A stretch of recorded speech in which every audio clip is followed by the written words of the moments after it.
안녕하십니까. 무명의 그리스도인입니다. 오늘은 야고보서에 대해서 이야기를 해보겠습니다.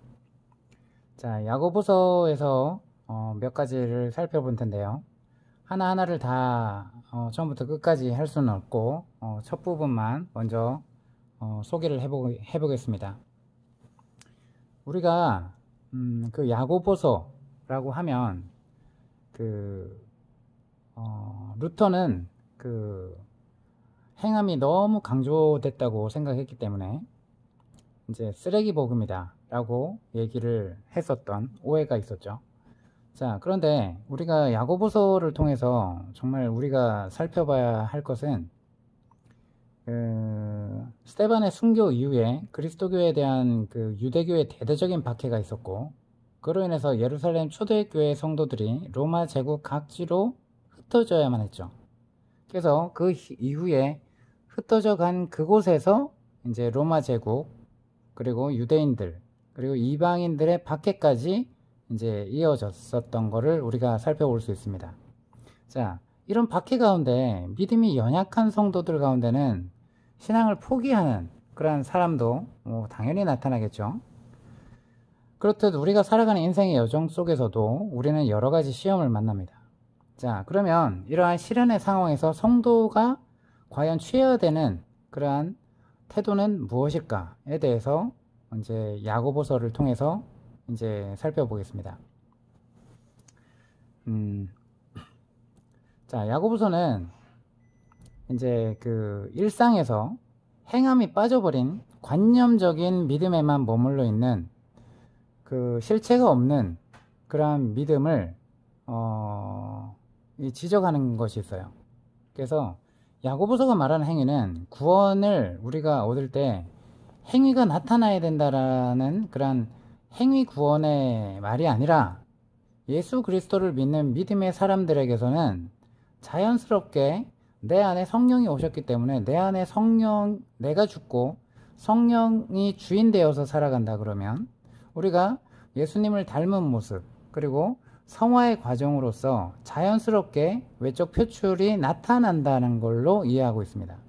자, 만약에 우리가 운동을 많이 했어요. 그러면 땀을 흘리는 것처럼, 그리고 또한 우리가 밥을 먹어요. 밥을 먹으면 배부른 것처럼, 배고픔이 사라지는 것처럼 그렇게 된다는 거죠. 그래서 우리가 예수 그리스도를 믿는 믿음의 사람들에게는 표면적으로 나 믿어, 나 예수님 믿어, 나 11조 하고 있어, 나 그러니까 나 교인이야, 나 성도야, 이런 게 아니라 정말 믿는다는 신앙의 행위가 자연스럽게 따라오게 된다는 것입니다. 그렇죠? 그래서 나무를 보면, 그죠? 아니, 열매를 보면 그 나무가 무슨 나무인지 알게 되는 것처럼 우리가 어떠한 doing에, 어떤 행함에 그러한 노력을 해서 우리가 선행을 베풀고 이렇게 해서 나타나는 것이 아니라 내 안에 성령이 오셔서 우리를 통해서 나타나는 그러한 성령의 열매를 맺게 하신다는 것입니다. 자, 그래서 우리가 이제 야고보서라고 하면 제일 유명한 것이 여기 보면 2장 17절이죠. 그죠?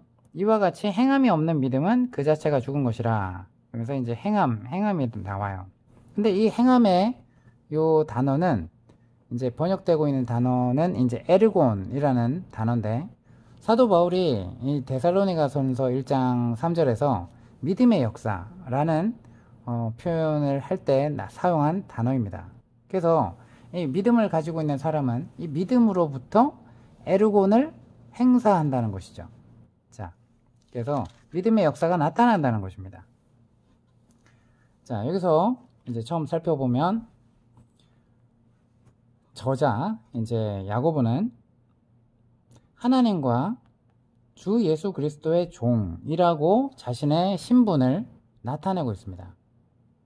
자, 당시 야고보는 이제 믿는 자들에게서 존경과 권위를 인정받는 대표적인 인물이었겠죠. 근데 자신을 소개함에 있어서 겸손하게 종으로 소개하고 있습니다. 이것은 어떤 사회적인 지치나 아니면 교회 리더로서 그 위치로 설명하는 것이 아니라, 그죠? 하나님과 예수 그리스도의 관계 속에서 자신이 어떤 존재인가 라는 것을 인식하고 있습니다. 그래서 예수 그리스도와 자신을 분리시키는 것이 아니라 그분 안에서, 그리고 그분과의 관계 안에서, 관계 속에서만 의미를 찾고자 하는 그러한 모습입니다. 우리도 이러한 모습이 있어야 된다는 거죠. 나는 누구인가? 내가 믿는 자라고 하면, 저는 어느 교회, 어느 큰 교회 누구입니다. 뭐 집사입니다. 뭐 장로입니다. 이걸 다 떠나서 우리가 근본적으로는 하나님과 주 예수 그리스도의 종이요, 하나님의 자녀로서 부름받았다는 것을 우리가 깊이 인식해야 됩니다. 그리고 우리가 거룩한 나라가 됐고 하나님의 통치하시는 영역으로서 우리의 심령과 우리의 생각과 우리의 행실이 그렇게 변화되어 간다는 것입니다. 하나님 나라의 백성이요, 왕같은 제사장으로서 대제사장이신 예수 그리스도를 따라서 그분을 섬기면서 살아간다는 것입니다. 자, 그래서 자기 자신을 주인이라고 생각하지 않고 하나님 앞에서 종이라고 생각하는 사람이라는 것을 우리가 분명히 알 수가 있습니다. 자, 만약에 이제 켈빈이 그런 얘기를 해요. 믿음이란 하나님을 알아가는 것, 그리고 사람을 알아가는 것이라고 얘기를 했어요. 우리가 그럼 하나님을 믿는데 하나님이 누구신지, 하나님이 어떠한 인격인지, 하나님은 어떠한 속성을 갖고 있는지, 그리고 그분은 어떠할 때 분노하시는지, 어떻게 우리를 통치하시는지, 이러한 부분들을 우리가 관계하면서 알아간다는 거예요. 그죠? 신랑이 신부를, 그리고 신부가 신랑을, 우리 남편은요 이러이러한 사람이에요 라고 모른다고 하는 것이 말이 되겠습니까? 그죠? 뭘 잘 먹는지 우리가 관계 속에서 그냥 알게 되는 거예요. 우리가 말씀을 통해서 말씀을 깊이 깨닫고 성령으로 조명하시는 하나님의 그러한 속성과 하나님의 인격을 우리가 알게 될 때 우리가 분명하게 하나님이 누구신지 경험하게 된다는 것입니다. 그리고 그분은 사람들을 어떻게 대하시길 원하시는지, 그죠? 그분이 창조한 사람들은 누구인지 그 경계를 분명히 하게 되는 것이 믿음이라는 거예요. 자, 우리들의 믿음은 어떤지 우리가 돌아봐야 될 것 같습니다. 일상의 삶 속에서 우리들의 생각이 하나님의 말씀과 충돌이 생기면, 하나님 지금은 제가 원하는 걸 해야 되니까 하나님 잠깐 비켜주시고요, 잠깐 눈 감아주시고요. 자, 만약에 이렇게 태도를 보인다 그러면, 그죠? 우리가 주인 되어서 판단하고 결정하는 그러한 내가 주인입니다, 하나님은 그냥 나를 따라오시고 내가 잘 되는 것만을 그냥 이루어주세요. 자, 알라딘의 요술램프와 같은, 지니와 같은 그러한 자세로 우리는 하나님을 대하고 있지는 않은지 우리가 분명하게 봐야 된다는 것입니다. 자, 우리가 초대교회 핍박으로부터 있던 흩어져 있는, 그죠? 흩어져 있는 이런 그리스도인들을 디아스포라, 흩어져 있는 자라고 이야기하죠. 자, 디아스포라, 흩어져 있다라고 얘기를 하는 거는 자기 땅이 아닌, 자기 집이 아닌 곳에서 사는 자를 의미합니다. 자, 이 당시에 이제 실제로 흩어져 있는 이러한 믿음을 가진 이제 그 12지파 이제 그리스도인들에게 이야기를 전하고 싶었겠지만, 실질적으로 더 궁극적으로는 우리 모두가 이 땅에서 살아가고 있는 것은 원래 집이 아니죠, 그죠? 우리 영혼의 영원한 안식처가 아닙니다. 이 땅에서 잠시 동안, 그죠? 우리의 원래 집이 아닌 곳이에요. 그래서 우리는 소망을 가지고 살아갈 수가 있는 것입니다. 우리는 이 땅의 나그네들입니다. 자, 근데 이제 이들은 원래 살던 곳에서 이렇게 흩어져서 살다 보니까 결국 자기 집을 잃은 자들이겠네, 당연히 고난과 시련이 있겠죠, 그죠? 그래서 참된 안락과 편안함을 상실했겠죠. 안정감이 없어요. 언제 어디로 다시 이동해야 될지 모를 거예요. 그럼 삶의 터전에 흔들리는 사람들을 일컫는 말일 수 있겠죠. 우리도 또한, 맞죠? 어떠한 직장 문제, 그리고 신앙 문제, 그리고 자녀 문제, 어떤 건강 문제, 이 땅에 사는 동안 내가 믿음이 좋다고 해서 여기서부터 벗어날 수 있는 것이 아닙니다. 그죠? 막 내가 막 주여라고 삼창하고 부르짖는다고 해서 정말 하나님께서 그것을 비껴나가게 한다거나 그렇지 않습니다. 모든 일은 하나님의 통치요 주권이시기 때문에 우리가 우리에게 꼭 가장 좋은 것이라고 하는 것은 우리가 생각하기에 가장 좋은 것이 아니라 하나님이 보시기에 우리를 연단하셔야 되고 우리가 쓸데없는 고집과 그러한 것들을 버리게 하기 위해서라면, 우리를 낮추시기 위해서 우리에게 그러한 고난을 허락하신다면 그것이 나에게 가장 좋은 선물일 것입니다. 근데 우리는 우리가 보기에 나쁜 것이면 주님 왜 저에게 이러십니까? 왜 어떻게 저에게 이럴 수 있습니까? 저는 이렇게 했는데 라고 반응을 한다라고 하면 여러분이 여전히 주인 된 것입니다. 자, 그래서 우리는 모두 이러한 만약에 전쟁을 겪는다. 얼마나 혼란스럽겠습니까? 그죠? 그리고 만약에 은행이 부도가 났다 라고 생각해 봅시다. 그리고 만약에 아파트 값이 폭락을 했다. 지금처럼 금리 인상이 되고 물가가 인상이 되는데 막 내가 직장을 잃었어. 아니면 가게가 문을 닫았어. 내가 하는 사업이 파산이 됐어. 얼마나 흔들리겠습니까? 그죠? 그래서 이러한 불안감 속에서 살아갈 수밖에 없고 그것이 고민이 내가 이렇게 되면 어떨까? 라고 고민할 수도 있어요. 그죠? 그래서 우리는 누구를 붙잡고 살아야 돼요? 나를 붙잡고 살면 안 됩니다. 자, 그래서 우리의 일상 삶 속에서 이렇게 고난과 시련들이 이어지는 이 세상의 삶의 현장에서 우리는 어떠한 태도를 가지고 살아가야 될 것인가? 라고 이야기하는 것이죠. 만약에 이제 우리가 유대인이든 그리고 이스라엘 백성이든 하나님의 성도이든 우리 모두에게 이 말씀이 필요하다는 것을 이제 강조하는 그러한 말씀이 나옵니다. 그래서 우리가 일상의 삶 속에서 말씀을 잣대와 인생의 매뉴얼로 삼아야 한다라고 하늘의 비밀을 전하는 것이죠. 내 형제들아 너희가 여러가지 시험을 당하거든 온전히 기쁘게 여기라 라고 나옵니다. 시험을 당하거든. 자, 여기서 이 시험은 페이라스모스, 헬라어로 이런 뜻인데 시험, 테스트, 그리고 시련, 트라이얼, 그리고 유혹, 템테이션, 이런 다양한 의미를 담고 있는 이 페이라스모스예요. 근데 여기 이제 본문에서는 유혹이라는 의미보다는 어떻게 보면 그리스도인으로서 믿음을 지키다 보면 따르는 시련, 그러한 의미가 담겨져 있는 것입니다. 자, 우리가 내적 욕심으로 인한 어떤 시험이라기보다는 외적 고난으로서의 시험이란 의미로 사용되고 있습니다. 그래서 우리가 어떤 사람들은 예수 믿으면 복받아, 예수 믿으면 시련과 고난이 없고 만사형통해, 예수 믿으면 건강해져, 예수 믿으면 모든 것이 잘 돼, 예수 믿으면 사업이 번창해 등등의 생각을 하는 경우가 있습니다. 하지만 성경은 그렇게 말하지 않다는 것에 우리는 주목을 해야 됩니다. 초대교회 성도들은 그죠? 그냥 기도도 많이 했고 성령 충만했죠. 그들을 향한 핍박과 시련은 여전히 계속되었어요. 그죠? 심지어는 순교를 당해야만 했고 정말 기둥에 묶여서 정말 기름이 뿌려져서 화형을 당하기도 했습니다. 그리고 목베임을 당하기도 했습니다.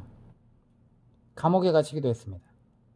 자, 신앙을 가지면 핍박이 없을 거라고 생각하는 것은 이방 종교에서 주로 갖는 태도라는 것이에요. 우리가 이제 흔히 불교에서 수행을 합니다. 그러면 해탈의 경지에 이르면 세상의 고통으로부터 초월한다, 그렇게 할 수 있다 라고 가르치죠. 자, 우리가 마치 이런 태도는 어떻게 비나이다 우리가 옛날 이제 할머니들 그리고 어머니들이 정한수를 떠놓고 이렇게 공을 들여야 된다, 공을 쌓아야 된다, 그러면 이 땅에서 안락과 평안을 보장할 수 있다. 자, 이렇게 생각하죠. 이게 뭐예요? 샤머니즘이에요. 그죠? 근데 샤머니즘이 기독교와 짬뽕이 되어 있습니다. 이교도에서 믿던 그 신앙의 생각이 뭐야? 그리스도인들에게 들어와서 정말 그러한 생각으로 살아가는 것이죠. 자, 그러면 그는 마치 그리스도인의 탈을 썼지만 그리스도인이 아닙니다. 성경 말씀이 기준이 되지 않았기 때문인 것이죠. 자, 그래서 성경이 뭐라고 되어 있어요? 자, 요한복음 15장 19절처럼 정말 우리가 하나님을 사랑하고 예수 그리스도를 따르는 성도라면 세상에 속하지 않은 사람들이에요. 그죠? 영적인, 자, 세상에 속하지 않은 사람들이라고 하는 건 뭐예요? 세상, 죄의 나라, 그죠? 사탄이 통치하는 그러한 세상에 길들여져 있고 죄가 끌면 끄는 대로 그렇게 살아가지 않은 사람들이라는 거예요. 자, 세상 일을 얘기하는 게 아니에요. 세상 노동을 얘기하는 것이 아닙니다. 자, 영적인 얘기입니다. 우리는 세상을 살아가지만 세상에 속하지 않은, 영적으로 세상에 속하지 않은 사람들이기 때문에 세상으로부터 미움을 받는다. 그죠? 당연히 사단에 끌려 사는 사람들, 그리고 사단의 뜻대로 살지 않기 때문에 그들에게 이끌려 사는 사람들이 더 많겠죠. 그러면 그 사람들로부터 우리가 어떻게 돼요? 미움을 받는 건 당연한 것입니다. 그죠? 또한 경건하게 우리가 믿음을 가지고 살아가려고 할수록 어떻게 돼요? 더 많은 핍박과 고난이 있으리라고 분명하게 말하고 있습니다. 디모데후서 3장 12절. 그죠? 다만 고난이 왔을 때 우리가 그것을 기쁘게 여겨라 라고 말하는 것은, 그죠? 온전히 기쁘게 여기라는 거예요. 고난을 기쁨으로 받는 것은 온전한 성도가 되기 위한 필수 과정입니다. 그래서 우리가 고난과 시련을 통해서 인내가 생기고, 그리고 인내를 온전히 이룰 때 모든 것이 구비된 온전한 성도가 되기 때문입니다. 그래서 우리가 사도 바울의 말씀을 보면, 자, 로마서 5장 3절 4절에서 다만 이뿐 아니라 우리가 환난 중에도 즐거워하나니 이는 환난은 인내를, 인내는 연단을, 연단은 소망을 이룰 줄 알미로다. 성도들에게 닥쳐오는 모든 환난과 시험은 인내, 연단, 소망, 자, 그렇게 이어지는 과정을 통해서 하나님의 섭리의 과정 속에서 성화를 이루어 간다는 것입니다. 자, 믿음의 조상들을 한번 보십시오. 야곱을 보시고 모세를 보십시오. 자, 이들도 또한 삶의 여러 가지 과정을, 시련의 과정을 통해서 그 누구도 흉내낼 수 없는 오직 하나님만 바라보게 되는 그러한 사람으로 변화된 것을 우리가 알 수 있습니다. 그래서 우리가 어떤 환난과 시련 앞에서도 당황하지 말고, 세상에 이끌려서 우리의 마음과 생각을 뺏기지 말고, 하나님의 뜻이 무엇인지, 나를 사랑하시고 나에게 가장 좋은 것 뜻대로 이루시는 그런 하나님의 뜻과 섭리가 있음을 믿음을 갖고 바라보며, 시련은 시련으로 끝나지 않습니다. 더 좋은 것으로 우리가 만들어질 것입니다. 우리를 작품으로 빚어낼 것입니다. 그래서 어떠한 사건 앞에서, 상황 앞에서 고난이 유익을 가져다 준다, 이런 믿음으로 우리가 하나님의 말씀과 내 생각이 충돌될 때마다 내 생각을 포기하고 말씀으로 돌아가서 겸손히 주님의 음성을 귀 기울이시기 바랍니다. 그래서 우리가 이렇게 지금 이러한 1장 요 시작의 부분에 대해서 읽다 보니까 감동이 돼서 오늘 이 영상을 찍었습니다. 이 이후로 너무 할 얘기들이 많지만 실질적으로 여러분들이 차근차근 야고보서를 다시 읽어보시면 또 하나님이 주시는 은혜가 충만할 줄 믿습니다. 이상입니다.